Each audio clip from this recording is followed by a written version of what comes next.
네, 하늘의 복을 많이 받으시기를 바랍니다. 우리 공동체에 늘 하늘의 복이 가득 차고 예수님을 통하여서 그 감사의 향기와 기쁨의 향기가 늘 넘쳐날 수 있는 우리 지체들이 될 수 있기를 바랍니다. 그래서 여러분의 가정과 기업 가운데 있어서 늘 웃음이 넘쳐나고 또 예수를 믿음으로 인하여서 예수 그리스도의 향기가 여러분의 문지방을 넘어서 이웃에게 널리 전할 수 있기를 주님의 이름으로 축원을 드립니다. 오늘 저는 사무엘상 15장 1절로부터 이 9절까지의 말씀을 통하여서 실패자 같은 성공자, 실패자 같은 성공자라는 제목으로 제가 받은 은혜를 함께 나누도록 하겠습니다. 오늘 제가 제 손에 지금 우유가 한 통이 들려 있습니다. 우유 광고를 하는 것이 아니라 왜 우유에서 김치 냄새가 나죠? 네, 좋네요. 감사하네요. 김치를 잘 못 먹는데 그래서 저를 위해서 김치 냄새를 맡게끔 해주시네요. 네, 그런가 봐요. 좋은 우유. 여러분, 좋은 우유의 특징이 뭔지 아십니까? 공통점이 뭔지 아세요? 이게 뭐냐면은 여기에도 이렇게 쓰여져 있습니다. 이 품질 고집으로 만든 우유, 좋은 근거가 확실합니다. 그러면서 근거 1, 그게 뭐냐면 최상의 우유 맛을 위하여서 특허받은 좋은 살균 방법이라고 이렇게 적혀 있습니다. 매일같이 우리 공동체에 주부들 굉장히 많으신데 원어 DC마트 가서 960원짜리 또 930원짜리 그런 우유 사지 마시고 좀 좋은 우유 사셔서 여러분 좀 드셔봤으면 좋겠어요. 그 왜 좋은 간열 살균이라고 여러분 부르는지 아십니까? 이 비싼 우유에는 어떻게 살균했는지 뒷면에 보면 다 나와 있습니다. 그런데 그 좋은 간열 살균이라는 단어의 의미가 대개 우유는 그 균을 죽이기 위하여서 고온을 사용한다고 합니다. 그런데 고열을 가하여서 대부분의 세균을 죽이는데, 근데 문제는 뭐냐면은 아무리 이 우유에 고온을 드러내놓고 세균을 죽이기 위하여서 많은 시간을 할애해도 죽지 않는 세균이 있다라고 그럽니다. 그 죽지 않는 세균은 이미 이 우유 가운데에 그 고열에 대한 포자를 형성하여서, 그러니까 뇌성이 생겼다라는 거죠. 그 포자를 형성하여서 그 안에 숨어 있는 아주 은밀한 균들이 바로 그런 것이에요. 때문에 열을 가하여서 어지간한 균들이 다 죽고 나면은 균들이 좋아하는 온도가 있는데 그 균들이 좋아하는 온도인 상온에서 하루 정도 이 우유를 그냥 내버려 둔다 그래요. 방치해 둔다라고 그럽니다. 자, 그러면은 이 속에 숨어 있는 고온에도 죽지 않는 균들이 하루 정도 방치해 두는 그 시간 안에 살아나와서 막 활동을 한다 그래요. 바로 그때에 이 우유를 만드는 회사는 그때 다시 그 우유에게 완전한 멸균 우유를 만들기 위하여서 저온으로 살균을 한다라고 합니다. 이것을 몇 번 반복한다면은 우유의 세균이 거의 99.8%까지 없어진다라는 방법이 바로 저온 간열 살균이에요. 제가 이 저온 간열 살균을 보면서 한 가지 느낀 게 있습니다. 그게 뭐냐면은 이게 우유만이 아니구나. 우리의 영적인 신앙생활도 마찬가지 아닌가. 제가 한번 묵상을 하게 되었어요. 무슨 말을 제가 하려고 하냐면은 여러분, 우리 안에도 이런 우유 안에 숨어 있는 그런 균들이 있잖아요. 근데 그 균들이 아무리 열을 가해도 죽지 않는 것처럼 우리 안에도 죽기 힘든 은밀한 쓴뿌리들이 우리 안에 간직하고 있을 때가 참 많이 있다라는 것입니다. 여러분, 그런데 성경에서 고린도전서 3장 16절 말씀에서는 하나님이 우리를 향하여서 뭐라고 말씀하시는 줄 아십니까? 우리 다 함께 한번 읽어볼까요? 시작. 너희가 하나님의 성전인 것과 하나님의 성령이 너희 안에 계시는 것을 왜 알지 못하느냐? 그러니까 하나님은 우리 안에 믿기만 하면은 성령이 거하신다라는 거예요. 그리고 우리가 바로 걸어 다니는 성전이라는 것입니다. 그래서 다음에 17절 말씀에 보면은 하나님께서 우리에게 이렇게 말씀하세요. 하나님의 성전이 거룩하니까 너희도 거룩하니라. 이게 우리의 정체성입니다. 하나님의 성전이 거룩하니까 우리도 거룩하다. 때문에 우리가 해야 될 몫이 있어요. 그게 뭐냐면은 저나 여러분의 이 우유 안에 숨어 있는 그 은밀한 세균처럼 우리 안에 숨어 있는 그 은밀한 생각이 있습니다. 그리고 남들이 알지 못하는, 나만이 알고 있는 은밀한 행실이 있어요. 때문에 우리는 그것을 끄집어내어서 날마다 좋은 간열 살균 방법인 하나님께 가지고 나와서 내 안에 있는 그 문제를 우리가 기도함으로 해결받아야 한다는 것입니다. 여러분, 우리가 하나님 앞에 나와서 올과 같이 주일 연합 예배로 모여서 예배드리고 기도하는 그 시간은 바로 영적인 좋은 간열 살균의 시간입니다.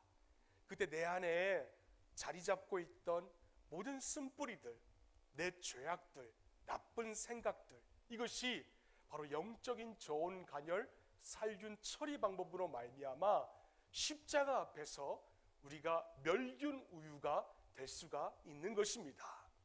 누가 그랬나요? 대표적인 케이스가 누구입니까? 구약에 나타나고 있는 우리 삼손을 한번 떠올려 봅시다. 여러분, 사사기 14장 6절 말씀해 보시면 삼손에 대하여서 이렇게 기록이 되어 있습니다. 여호와의 영이 삼손에게 강하게 임하니 그가 손에 아무것도 없이 그 사자를 염소 새끼를 찢는 것 같이 찢었으나 그는 자기가 행한 일을 부모에게 알리지 아니하였더라 라고 하였습니다. 부모에게 알리지 아니하였더라. 무슨 말씀인가 하면, 여러분, 삼손은 나실인이에요. 나실인으로서 그가 해야 될 몫이 있었습니다. 시체를 가까이 하지 말며, 또 포도주를 마시지 말며, 그리고 이방 여인과 결혼하지 말라는 나실인으로서 지켜야 될 규례와 법도가 있었습니다. 근데 그는 나실인으로서 해서는 안 될 시체를 만지는 짓을 저질렀습니다. 근데 그 시체를 만지는 일을 저질렀지만 누구에게 들키지 않았냐면은 바로 그의 부모에게는 들키지 않았다라는 것이에요. 자기 부모도 깜쪽같이 속였습니다. 그리고 그 삼손은 그 위기를 잘 넘어갔어요. 때문에 삼손의 입장에서 본다면은 안 들킨 게 너무나도 그에게는 다행스러운 일이었습니다. 그런데 이 다행인 것처럼 보였던 이 일이, 이것이 사실은 삼손에게 올무가 되는 거였습니다. 여러분, 왜 삼손이 점점 타락의 길을 걸어오는 줄 아십니까? 나실인으로 태어났던 그가 인생의 후반전을 치닫으면 치닫을수록 왜 그가 하나님의 뜻과는 다르게 타락의 길을 걸어가는지 여러분 아십니까? 딱 하나입니다. 들키지 않았기 때문이에요. 들키지 않았기 때문에. 이걸 보고 제가 목양시에서 가만히 묵상하니까는 삼손도 그렇고 여러분 우리도 그렇고 차라리 들키는 게 축복이라는 것입니다. 왜 그런 줄 아십니까? 일례로 낚시 세상에서 횡단보도가 있는데 그 횡단보도에서 유턴할 때에 들키지 않았다면은 그분은 스스로 생각하기를 나는 이만하면 됐다라고 자만했을 것이에요. 그러나 그게 들키고 인하여서 이제 두 번 다시는 저에게 고백하기를 그 횡단보도에서는 유턴하지 않는 기초적인 질서를 지키는 크리스찬으로 되겠다라는 그 각오가 있었기 때문에 그게 큰 축복이라는 것입니다. 여러분, 오늘 본문의 사울도 마찬가지 아닌가요? 이런 측면에서 바라볼 때에 여러분, 오늘 본문 사사기 이 사무엘상 15장에 나타나고 있는 이 사울도 마찬가지입니다. 여러분, 그는 참 대단한 것 같이 보여요. 인생에 있어서 아주 큰 성공을 이룬 자처럼 보였습니다. 여러분, 본래 그가 어떤 사람이었습니까? 우리가 그것을 좀 알기 위해서 오늘 본문의 좀 배경을 좀 한번 바라봅시다. 여러분, 사무엘상 9장 21절 말씀을 한번 봅니다. 사무엘상 9장 21절 말씀에 보시면 사울이 대답하여 이르되 나는 이스라엘 지파의 가장 작은 지파 베냐민 사람이 아니니까 합니다. 그러면서 그가 또 뭐라고 얘기하면은 당신이 어찌하여 내게 이같이 말씀하십니까? 라고 하였어요. 이 말이 무슨 말이냐면은 본인이 지금 사무엘 선지자 앞에서 지금 고백을 하고 있는 내용입니다. 자신은 이스라엘 12지파 가운데 가장 사람이 적은 지파의 사람이라는 거예요. 베냐민 지파죠. 그리고 그 베냐민 지파 가운데서도 가장 힘이 없는 가정에서 태어난 미비한 자라는 것입니다. 근데 그렇게 미약하고 미비한 자를 하나님께서 어떻게 만드셨습니까? 사무엘상 9장 16절 말씀에 보시면은 내일 이맘때에 내가 베냐민 땅에서 한 사람을 너에게 보내리니 너는 그에게 기름을 부어서 너의 백성 이스라엘 백성의 지도자로 삼으라라고 하였습니다. 12지파 가운데에 가장 힘이 없는 지파의 사람이었어요. 가장 힘이 없는 지파 가운데서도 가장 능력이 없는 가족의 출신인 사울이었습니다. 근데 그 자가 이스라엘의 첫 번째 왕이 되었다라는 것입니다. 자, 겉으로 바라보기에는 그렇죠. 개천에서 용이 났어요. 정말 성공한 것처럼 보였습니다. 더군다나 사울이 어떻게 했습니까? 전쟁을 벌이는 곳곳마다 승승장구하였어요. 그래서 16절 하반절 말씀해 보시면은 이 자를 왕으로 삼은 이유가 나와 있습니다. 우리 함께 다 한번 읽어볼까요? 시작. 그가 내 백성을 블레셋 사람들의 손에서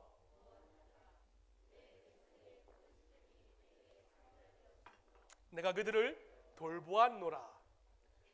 여러분, 정말 저 바램대로 사울은 가는 곳곳마다 승승장구하여서 당시 이스라엘 백성들의 원수인 블레셋과 싸웠다 하면은 대승을 거두게 만드는 그런 자였습니다. 정말 대단한 인생이 되었어요. 성공한 것 같지요? 근데 성경은 뭐라고 얘기하냐면은 우리가 바라보기에 성공한 것 같이 보였던 이 사울을 가리켜서 성경은 넌 실패자야. 딱 그 한마디로 결론을 짓고 마무리하고 있습니다. 참 안타까운 인생이죠. 사람이 바라보기에는 성공한 것 같지만 하나님이 바라보실 때는 너는 실패자야. 참 안타까운 일입니다. 그가 처음부터 실패한 인생이라면은 뭐 그냥 그렇겠지, 어쩔 수 없지 뭐, 우리는 그렇게 생각을 할 수가 있어요. 그런데 그는 그의 인생의 가장 클라이막스를 걸어가고 남들이 바라볼 때는 좀 성공의 가도를 달리고 있었는데 모든 것들이 다 허무한 인생으로 끝나버렸으니까 얼마나 안타까운 일입니까? 여러분, 우리 공동체도 마찬가지입니다. 지금 직장 때문에 힘들어하고 있는 지체가 있습니다. 또 자녀의 문제 때문에 힘들어하고 있는 지체도 있습니다. 또 우리 90년대생들은 앞날이 불투명한 그 미래 때문에 힘들어하고 있는 지체도 있습니다. 그런데 제가 말씀드리고 싶은 게 있어요.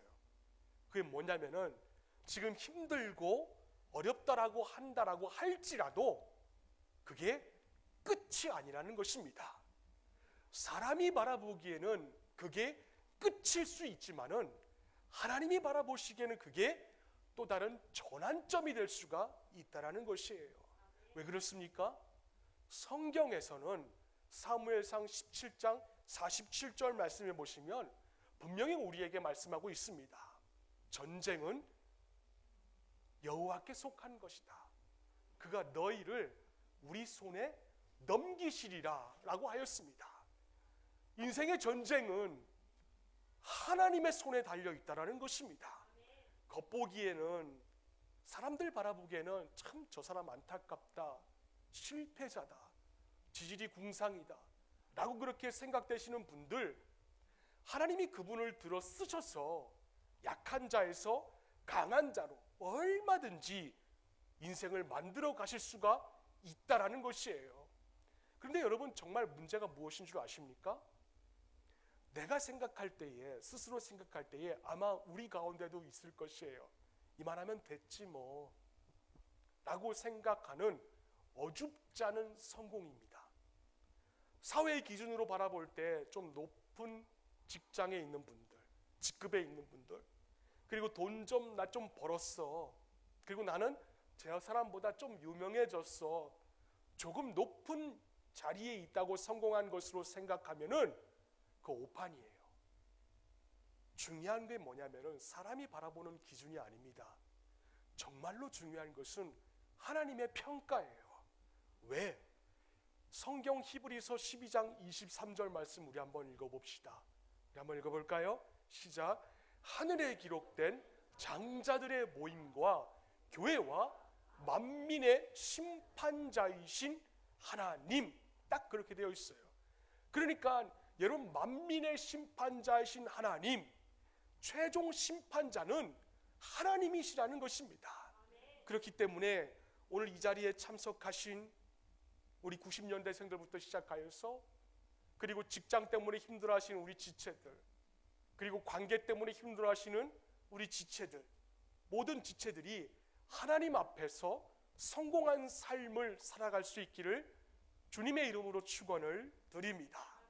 자, 우리가 한 번 더 본문을 봅시다. 어느 하나님께서 사무엘 선지자를 통하여서 사울 왕에게 명령을 내렸어요. 여러분, 그 명령이 무엇입니까? 3절 말씀.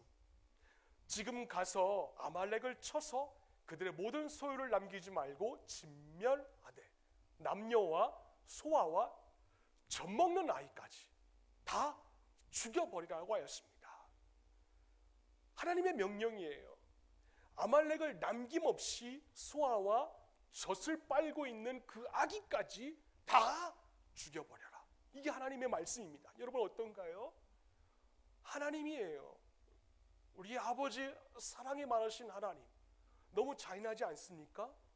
근데 사실 거기에는 그만한 이유가 있었어요.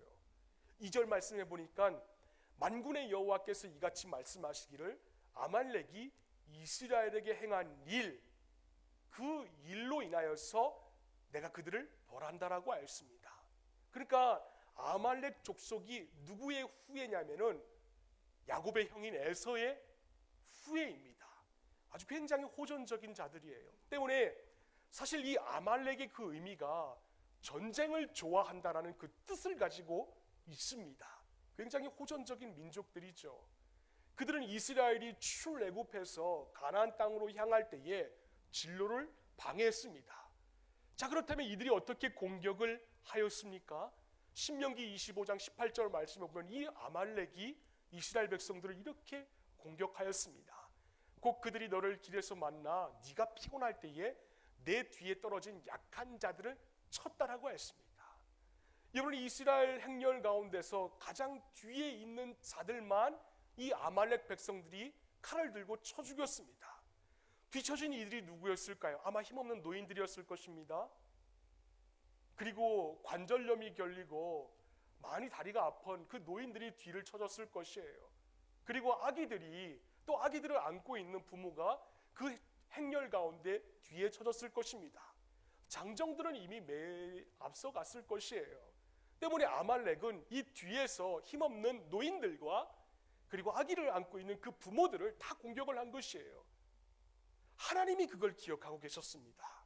그래서 하나님은 그들을 심판하기 위해서 이 이스라엘을 사용하신 것입니다. 자, 이제 사울이 하나님의 명령을 받았어요. 그래서 사울이 어떻게 했습니까? 오늘 본문의 4절부터 5절까지의 말씀에 다시 한번 보면은 사울이 이렇게 하였습니다. 사울이 하윌라에서부터 애굽 앞 술에 이르기까지 아말렉 사람들을 치고 아말렉 사람의 왕 아각을 사로잡고 칼날로 그의 모든 백성을 진멸하였다라고 하였습니다. 얼른 보기에는 큰 전과를 이루었어요. 얼른 보기에는. 근데 하나님께서는 아말렉의 모든 것을 진멸하라고 했는데 아각 왕을 생포하였어요. 그리고 하나님의 명령대로 모든 백성들을 진멸하기는 하였습니다. 양과 소 등 전리품 등을 엄청나게 챙겼어요. 정말 대단한 전과였죠. 그런데 이 대단한 전과, 전리품들을 바라보고 블레셋 왕인 아각을 사로잡았다 해서 대단히 전과를 올렸다는 것은 누구의 시각이냐면은 우리 사람의 시각이라는 것입니다. 하나님이 바라보시기에는 어떤 평가를 내리고 있는가?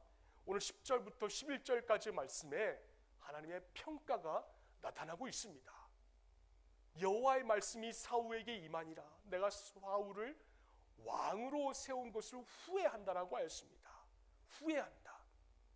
그러면 우리 90년생들은 또 좀 생각하기 좋아하시는 분들은 이런 질문을 할 줄 알아야 됩니다. 뭐냐면은 왜 하나님이 후회하지? 아니, 전능하시고 전지하신 하나님께서 그 사울이 그렇게 타락할 줄 알면서 무엇 때문에 사울을 왕으로 삼으셨지? 이런 질문을 할 줄 알아야 돼요. 근데 이 말씀에서 이 후회하다라는 이 단어는 우리가 생각하고 있는, 우리가 느끼고 있는 그 후회와는 좀 다른 말입니다. 이 말은 뭐냐면은 하나님이 잘 몰라서 사울을 세웠다는 것이 아니라 후회했다는 것은 하나님이 한탄하시고 탄식하고 슬퍼했다는 것이에요. 그래서 우리 개역개정에는 후회하다라고 나와 있지만 NIV 영어 성경에 보면 I'm grieved라고 그렇게 나와 있어요. 슬퍼했다, 탄식했다. 때문에 23절은 하나님께서 더욱 강력하게 말씀하고 있습니다. 뭐라고 나와 있는가? 왕이 여호와의 말씀을 버렸다. 그다음에 여호와께서도 왕을 버려 왕이 되지 못하게 하셨다. 여러분, 저 말씀 한번 보세요. 이미 사울은 왕이에요. 하나님께서 사울을 이미 왕으로 만드셨습니다. 그런데 그 왕인데 왕이 되지 못하게 하였어요. 이미 왕인데 왕을 버렸다라고 합니다. 왕이 되지 못하게 만들었답니다. 때문에 지금까지 사울은 하나님에게 진정한 왕으로 되기 위한 일종의 테스트를 지금 받고 있다라는 거예요. 심지어 35절 말씀 보면은 사무엘이 실망해서 다시는 그 사울 왕을 보지 않겠다라고 합니다. 흙수저로 태어났지만 하나님께서 그를 강한 자로 만들어 주셨어요. 그리고 가는 곳곳마다 이길 수 없는 전쟁을 이길 수 있는 전쟁으로 만들어 주셨습니다. 그런데 그렇게 승승장구한 인생인데 인생의 후반전에서 그의 인생은 하나님의 탄식을 사고 하나님의 슬픔을 사고 왕인데도 불구하고 왕이 되지 못하게끔 그런 비굴한 운명에 처하고 말았다는 거예요. 때문에 이 사람의 인생은요 절대로 성공한 것이 아닙니다. 아니, 성공한 것 같아 보이지만은 실패한 인생이 분명한 거예요. 왜 그런 줄 아십니까? 여러분, 그가 죽을 때 어떻게 죽었는 줄 아세요? 그의 결말을 한번 봅시다. 사무엘상 31장 2절로부터 3절까지의 말씀에 보시면은 하반절에 이렇게 나와 있습니다. 사울의 아들 요나답과 아비나답과 말기수아를 죽이니라. 누가요? 블레셋 사람들이. 그리고 사울은 활 쏘는 자에게 중상을 입었다라고 했습니다. 그의 인생 가운데 결말은 그의 세 아들이 전부 다 한꺼번에 한시에 다 죽고 말았어요. 그럼 그는 어떻게 됐는가? 블레셋 사람들이 활을 쏘는 그 활에 중상을 입고 말았습니다. 아니, 블레셋을 멸망시키기 위해서 선택을 당한 사울 왕이에요. 그리고 블레셋의 그랬던 왕이 블레셋의 손에 중상을 입게 되었습니다. 그리고 그의 아들 다 죽어 말았어요, 한시에. 자, 그렇다면은 사울의 그의 목숨은 중상을 입었는데 끝까지 어떻게든 부지했는가? 아닙니다. 여러분, 4절 하반절 말씀에 보시면은 사울이 자기의 칼을 뽑아서 아래 두고 그 위에 엎드러졌다라고 했습니다. 자살하였습니다. 때문에 그의 인생은 절대로요 성공한 인생이 아니에요. 우리는 이 사울의 삶을 우리의 삶에 적용해야 할 것입니다. 왜? 우리가 인생 다 지금 하프타임을 다 지금 달려왔잖아요. 마지막 남은 하프타임을 지금 다 준비하고 있는데 그 하프타임에서 우리가 반드시 성공한 사람이 되어야 하기 때문에 그렇습니다. 자, 그렇다면 우리가 어떻게 삶을 살아야 할까요? 또 그가 왜 그렇게 되었을까요? 그 원인은 제가 서론에 말씀드렸던 삼손과 사울이 들키지 않았기 때문에 그렇습니다. 들키지 않았기 때문에 그게 원인이에요. 사무엘상 15장 9절 말씀해 보시면 사울과 백성이 아각과 그의 양과 소의 가장 좋은 것 또는 기름진 것과 어린 양과 모든 좋은 것을 남기고 진멸하기를 즐겨 아니했다라고 했습니다. 어떻게 사울과 그의 백성이 하나님의 명령을 어기고 이와 같은 어리석은 짓을 할 수 있었겠습니까? 답은 딱 하나죠. 아무도 보는 이가 없다라고 생각을 한 거예요. 그래서 보는 이가 없으니까 나는 좀 이번에 넘어갈 수 있겠다. 마치 유턴이 아닌 곳에서 유턴을 함으로 인하여서 들키지 않았으므로 난 이번만은 잘 넘어갔다. 이 생각과 똑같은 것입니다. 보는 이가 없으니까. 그런데 그건 누구의 착각인가요? 그 사람 혼자만의 착각이에요. 물론 순간은 좋았겠죠. 또 백성들도 자신들 눈앞에 있는 그 수많은 전리품들을 바라보면서 우리 사울 대단하다고 막 엄지손가락을 치켜 세워주면서 대단했을 거라 그렇게 했을 것입니다. 근데 사람은 보지 못하지만은 하나님은 그 모습을 보고 계셨어요. 그 결과가 무엇입니까? 11절 말씀에 기록이 되어 있는 대로 내가 사울을 왕으로 세운 것을 탄식한다, 슬퍼한다, 그래서 마음이 아프다, 이거였습니다. 근데 그가 여기서 좀 깨닫고 좀 돌이켰다면은 그는 그래도 인생의 하프타임 마지막 남은 거는 참담한 인생이 되지는 않았을 것이에요. 근데 그가 어떻게 한 줄 아십니까? 15절 말씀에 보니까 사울이 이르되 그것은 우리가 아말렉 사람에서 끌어온 것인데 백성이 당신의 하나님 여호와께 제사하려 하여 양들과 소들 중에서 가장 좋은 것을 남김이요 그 외의 것은 우리가 진멸하였나이다. 무슨 말인가요? 지금 하나님 앞에 그가 변명을 하고 있어요. 진멸하기는 했는데 가장 좋은 것만 진멸하지 않았다는 겁니다. 여러분, 차라리 있잖아요, 변명을 안 하면 좋아요. 변명을 하지 말고 들킨 것에 대해서 내가 잘못했습니다, 시인하였다면은 그는 인생의 마지막 남은 하프타임에서 인생의 비극적인 결말을 맺지는 않았을 것입니다. 그래서 제가 묵상한 것이 바로 이거예요. 차라리 들킨 것이 축복이라는 것입니다. 들킨 것이 축복이다. 1980년대죠. 아주 굉장히 인기 있었던 코미디언 가운데 이주일 씨, 이제 돌아가셨죠. 고 이주일 씨라고 여러분 아실 거예요. 저와 비슷한 연배이시고 저보다 나이가 많으신 분들은 저 사람을 모르지는 않을 것입니다. 저분은 그만큼 성공해 보였던 자였어요. 근데 제가 기억하는 게 있어요. 그게 뭐냐면은 제가 5학년 때 전신마비 걸리기 전에 4학년 때 이제 어머니가 동대문에서 디자이너로 있었을 때에 근데 좀 저희 집이 조금 잘 살았거든요. 그래서 외할머니가 함께 저 이주일 씨가 운영하고 있던 그 술집이 있었어요. 그 당시 제 기억으로는 그 이주일의 디너쇼라고 해가지고 무희들이 막 스테이지에 올라와가지고 막 짧은 옷을 입고 낯뜨거운 복장으로 춤을 추고 손님들은 그 앞에서 식사도 하고 술도 마시는 그런 자리였던 것으로 제가 아직까지 기억을 하고 있습니다. 정말 예약하지 않으면요 들어가기 어려울 정도로 인산인해를 이루었던 술집이었어요. 그런데 그 이주일 씨가 운영하고 있던 그 술집 주변에 누가 있었냐면은 당시 그 경찰들이 매일같이 음주 단속을 하는 거였습니다. 그러니까 손님들이 막 그 모습을 바라보고 위축돼 가지고 술을 맘대로 못 먹는 거예요. 남는 게 술 장사인데 술을 맘대로 못 먹는 것이었습니다. 그래서 고 이주일 씨가 당시의 경찰을 굉장히 원망했다라고 그래요. 그런데 이분의 아들이 어떻게 죽었는 줄 아십니까? 이분의 아들이 음주운전 사고로 사망하였어요.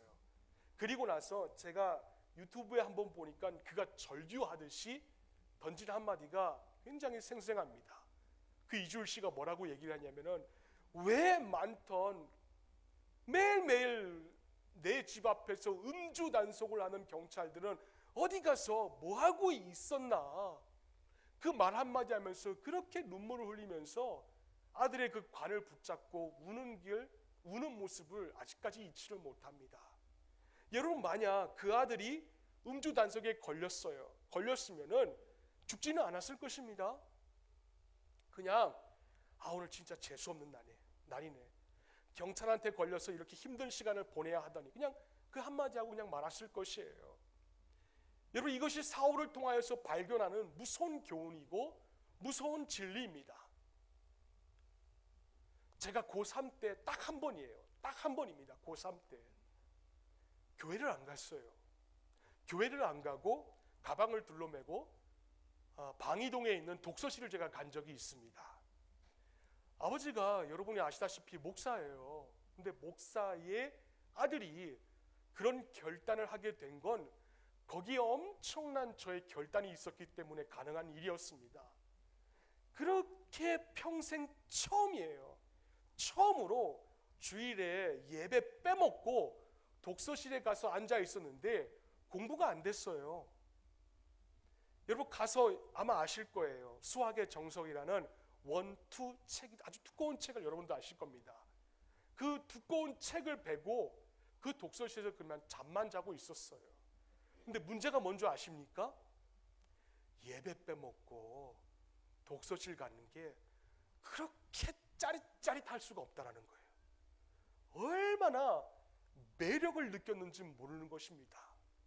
더군다나 그날 저는 누구에게도 들키지 않았어요.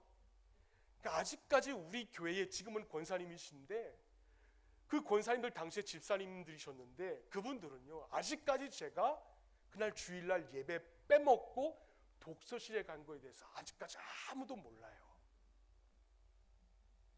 만약 그때 제가 고3 수험생 때 독서실 가다가 머리라도 깨졌어요. 그리고 어디 다리라도 하나 부러졌었다면은 저는 다시는 주일에 예배를 빼먹지 않겠습니다라는 그 굳은 다짐을 하였을 것입니다. 근데 본문에 사울이 그랬던 것처럼 저에게는 아무 일도 일어나지 않았어요.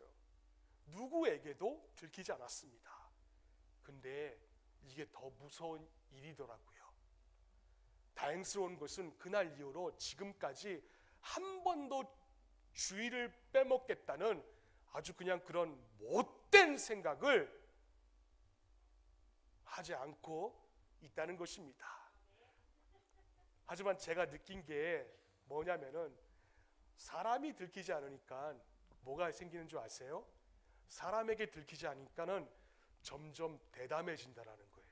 쓸데없이, 쓰잘데없이 용기가 생겨나가지고 막 점점 대담해지는 것을 제가 알게 되었습니다.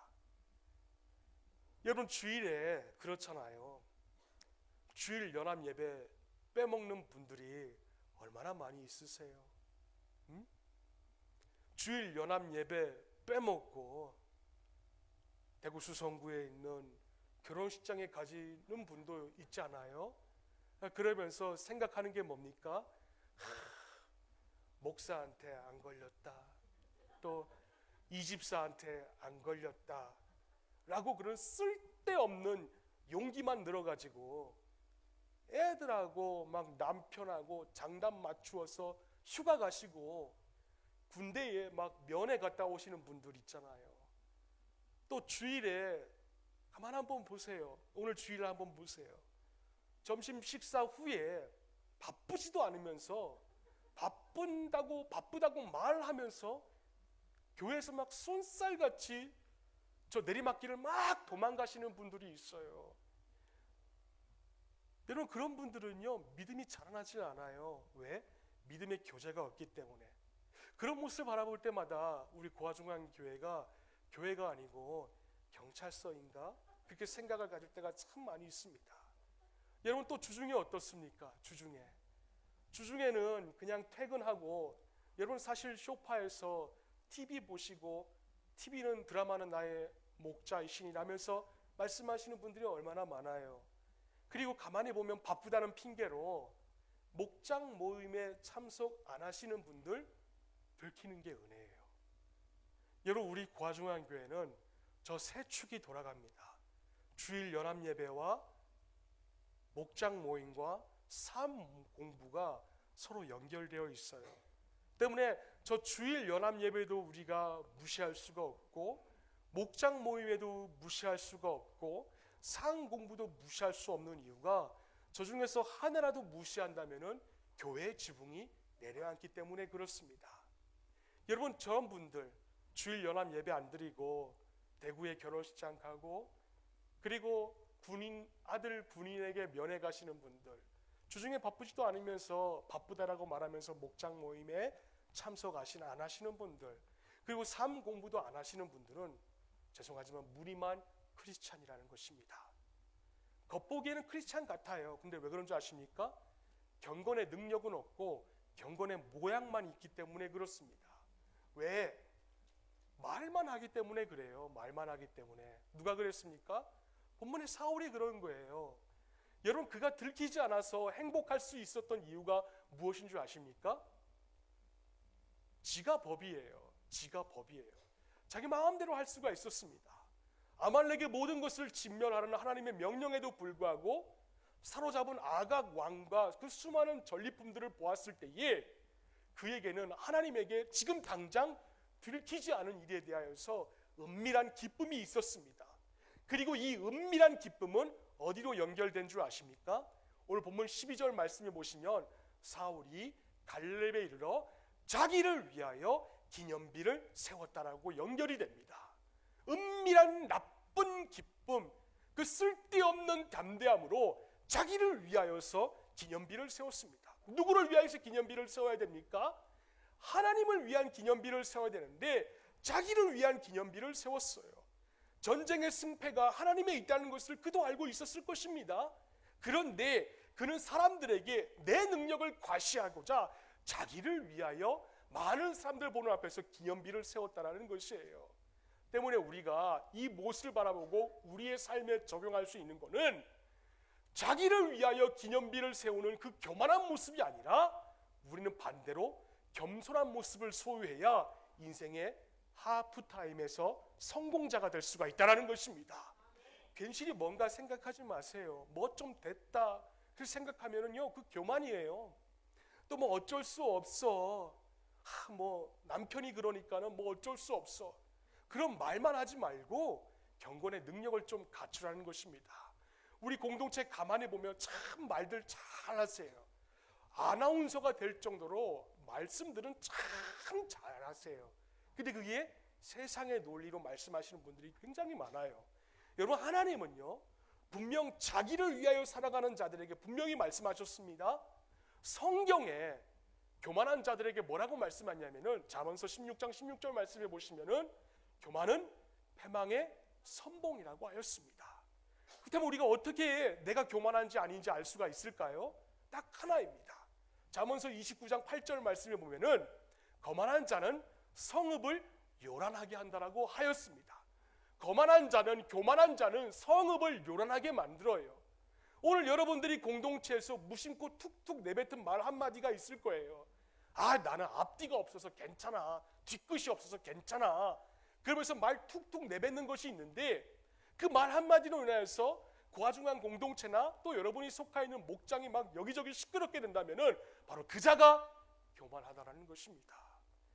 또 어디서 주워들은 말을 있잖아요. 막 여기저기에 막 카드라 방송을 틀어가지고 여기저기 시끄럽게 만드시는 분들이 있다면은 그 자도 교만한 자라는 거예요. 특별히 어떤 분들이 조심해야 되는 줄 아세요? 우리 공동체의 리더십을 가지고 있는 분들 있잖아요. 장로님들의 와이프들, 권사님들 말 조심 좀 하세요. 어찌 당회에서 공포도 안 한 일들을 불과 1시간 딱 지나고 나니까는 여기저기서 이랬어요 저랬어요, 누가 해요 이런 이야기들을 섬 만들게 만드는데, 여러분 특별히 장로님들의 와이프들은 더 조심해야 됩니다. 때문에 우리가 겸손해야 돼요. 그래야 경건한 능력이 있는 자들이 될 수가 있고 진짜 마지막 하프타임의 인생의 성공자가 될 수가 있는 것입니다. 근데 우리가 어떤가요? 사실요, 우리 혼자의 능력으로, 제가 잘 알아요, 우리 공동체 지체들. 여러분 우리 지체들은 혼자의 능력으로는 이거 할 수 없어요. 매번 감사의 말을 내뱉는다는 것이 그리 쉬운 일은 아닙니다. 때문에 우리 공동체는 가정교회의 핵심인 목장 모임에 참석을 해야 돼요. 주중에 있습니다. 우리의 목장 모임이 왜 중요한지 아십니까? 데살로니가전서 5장 18절 말씀에 보시면은 범사에 감사하라, 이것이 그리스도 예수 안에서 너희를 향하신 하나님의 뜻이라고 하였습니다. 여기서 너희는 데살로니가 교인들입니다. 근데 그들은 일상생활에 기쁨이 없어요. 무력합니다. 영적으로 곤고합니다. 그래서 바울은 그 기쁨을 회복하기 위해서 서로 공동체를 이루어서 감사의 기쁨을 회복하라는 것이에요. 그래서 방금 전 말씀해 보시면 너라는 단어를 사용하는 것이 아니라 너희라는 단어를 사용함으로 인하여서 서로 격려해주고 서로 감사하라고 그렇게 말씀을 하고 있는 것입니다. 때문에 목장은, 여러분 주중에 모이는 목장은 자매들에게는 친정댁과 같은 곳이에요. 형제들에게는 어머니와 부모가 살아계신 본가와 같은 곳입니다. 여러분 친정에 가면은 친정 부모가 뭘 해줍니까? 바리바리 싸줍니다. 갈 때마다 없어도 바리바리 싸줘요. 때문에 목장이 바로 그런 곳입니다. 영적으로 곤고하고 무력한 분이 찾는 친정과 그리고 본가에서 기쁨이 회복이 되어서 세상에서 하나님의 뜻을 이루게 만들어주시는 것이 바로 우리 공동체의 목장이라는 것이에요. 삶의 의미를 찾지 못하는 분에게 삶의 의미를 찾게 해주고, 힘들고 무력한 분들에게 살 수 있는 담대함을 회복시켜 주시고, 그리고 교만한 자에게는 서로 지체들의 겸손함의 모습을 통하여서 나도 저렇게 살아야겠다는 믿음의 도전을 받게 해주는 곳, 그것이 바로 가정교회의 목장이라는 것이에요. 그리고 그 목장을 통하여서 전국적으로 인생의 성공자로 만들어 주는 것입니다. 여러분 지금까지 저와 여러분은 인생의 하프타임을 다들 살아오셨어요. 자, 우리가 요쯤에서 한번 돌아봅시다. 어떻게 삶을 살아왔나요? 오늘 본문의 사울처럼 자기를 위하여서 삶을 살지는 않았습니까? 다시 한번 멈추어서 좀 중간 평가를 해보시기를 바랍니다. 저는 바라기는 우리 공동체에서 점심 식사 후에 도망가시는 지체가 없었으면 좋겠습니다. 그리고 목장 모임에도 최선을 다해서 참석하셔서 목자 목녀의 섬김을 받을 수 있기를 바랍니다. 그래서 그 목자 목녀의 모습을 통하여서 진짜 예수의 제자가 될 수 있기를 바랍니다. 여러분 사람의 평가와 하나님의 평가는 다릅니다. 하나님의 평가는, 사람의 평가는 겉모습을 바라보고 판단하지만 하나님의 평가는 우리 안에 중심을 바라보신다라고 하였습니다. 때문에 우리 공동체도 남아있는 하프타임 진짜 성공자가 될 수 있기를 바랍니다. 그냥 성공자처럼 보이는 게 아니라 하나님 바라보실 때도 야, 너 진짜 인생 성공했다. 사람 바라보기에도 너 진짜 인생 성공했다. 그런 인생의 성공자가 될 수 있기를 주님의 이름으로 축원을 드립니다. 기도합니다. 하나님 아버지,